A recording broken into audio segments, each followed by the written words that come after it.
Assalamualaikum warahmatullahi wabarakatuh. Kembali lagi di program yang sama, Watching the Quran Challenge hari ke-25.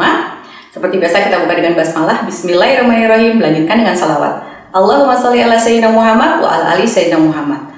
Hari ini kita akan bahas tentang laut yang kita ambil dari surat Al-Baqarah ayat 164. Laut merupakan sistem perairan asin yang saling terhubung di muka bumi ini dan memiliki peran penting dalam siklus air, siklus karbon, dan juga siklus nitrogen.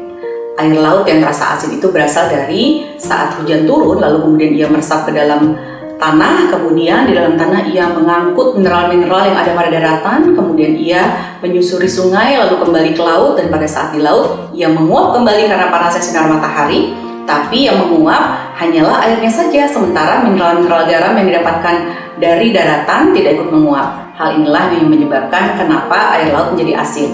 Semakin panas daerahnya, maka akan semakin terasa asin air lautnya. Laut sendiri dibagi secara umum menjadi 5 samudra, yaitu Samudra Atlantik, Samudra Pasifik, Samudra Hindia, Samudra Arktik, dan juga Samudra Selatan.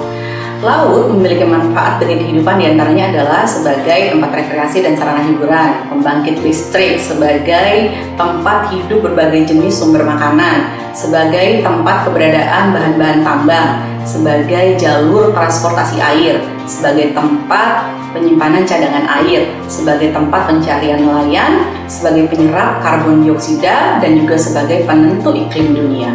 Masya Allah, luar biasa ya.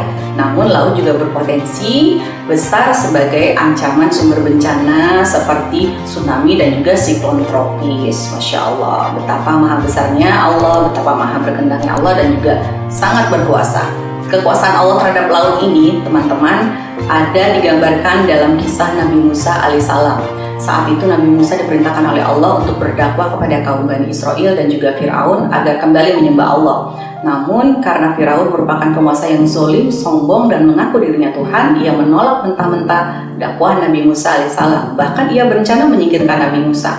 Kemudian Nabi Musa beserta pengikutnya, beberapa kaum Bani Israel yang telah beriman, segera pergi meninggalkan negeri itu. Tapi Firaun dan pasukannya mengejarnya dari belakang.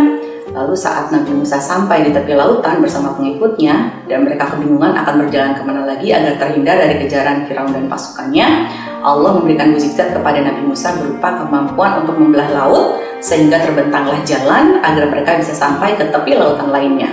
Saat mereka berjalan dan hampir sampai di tepi lautan lainnya, pasukan Firaun mengejar, dan kemudian pada saat setengah perjalanan Allah kembali menutup laut itu dengan mencampurkan airnya sehingga Firaun dan pasukannya tenggelam dan binasa. Tapi konon nih, jenazah Firaun sendiri masih utuh, bahkan masih sering diperlihatkan kepada masyarakat umum sampai hari ini sebagai pelajaran bahwa sesungguhnya siapa saja yang zolim dan juga sombong pasti akan mendapat balasan dari Allah Subhanahu wa Ta'ala.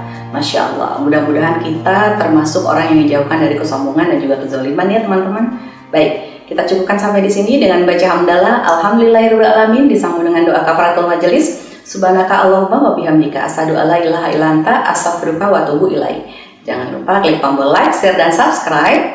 Stay at home, stay safe, gunakan maskermu saat keluar, dan cuci tangan pakai sabun. Kita ketemu lagi besok ya. Assalamualaikum warahmatullahi wabarakatuh.